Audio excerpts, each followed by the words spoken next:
Се уште е мал процентот на вакцинирани деца и затоа има нови случаи на морбили. Од вкупниот процент невакцинирани деца сега во Скопје и надвор од Скопје се вакцинирани 45%. Ова денеска го истакна министерот за здравство Венко Филипче на одбележувањето на Европската недела на имунизација во зоолошката градина во Скопје. Филипче додаде дека во овој момент во државава вкупниот број заболени од морбили изнесува 1060. Се уште има добра динамика на вакцинирање на невакцинираните деца и околу 73% од невакцинираните во Скопје се вакцинирани. Министерот посочи дека во текот на изминатата година вложиле многу средства за модернизирање на календарот за имунизација. Вовеле 2 нови вакцини, пневмококна и за ротавирус. А од 1 јуни новиот календар за имунизација ќе излезе во службен весник, кој според него е најмодерниот во регионов, а тоа е поздравено од Светската здравствена организација. Од Институтот за јавно здравје велат дека по спроведената засилена вакцинација вакцинирани се 20.244 деца на возраст до 14 години. Од нив 12.468 се вакцинирани во Скопје, а во останатите градови се вакцинирани 7.776 деца до 14 годишна возраст. Сепак остануваат уште 22.612 невакцинирани деца на возраст до 14 години. Потребно е особено да се засили вакцинацијата на предучилишните деца во Скопје, каде од 19.494 невакцинирани, вакцинирани се само 5.129 деца. На клиниката за инфективни болести моментално има 45 пациенти, а едно дете е на интензивна нега и е поставено на механичка вентилација.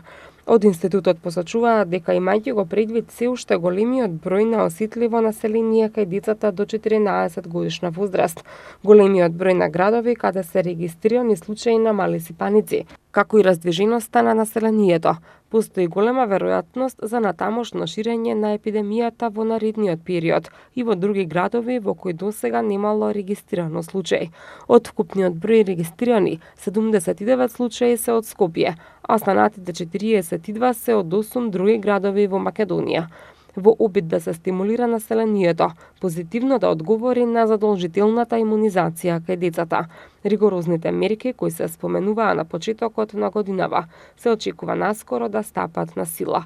Една од нив е запишувањето во прво деление да се извршува единствено со приложување на книшка за имунизација, како доказ дека детето е вакцинирано. Вакциналните пунктови на Министерството за здравство работат со полн капацитет.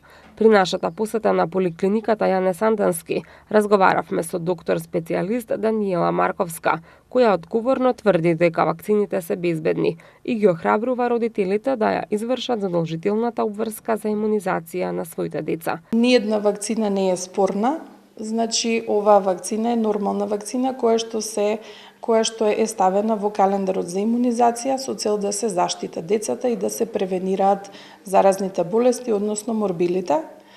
Во однос на вакцината, значи беа искажани имаше многу негативни коментари од антивакциналните кампањи.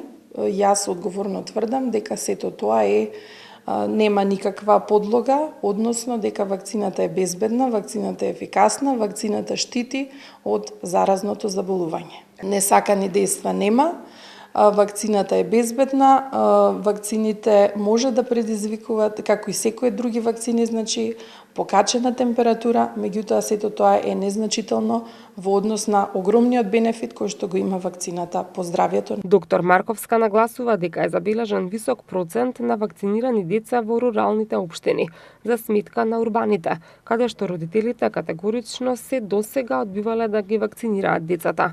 Таа ги повикува родителите за квалитетот на вакцините, да се информираат преку разговор со стручни лица, а не преку информациите кои се нудат на интернет да донесуваат погрешни заклучоци и одлуки.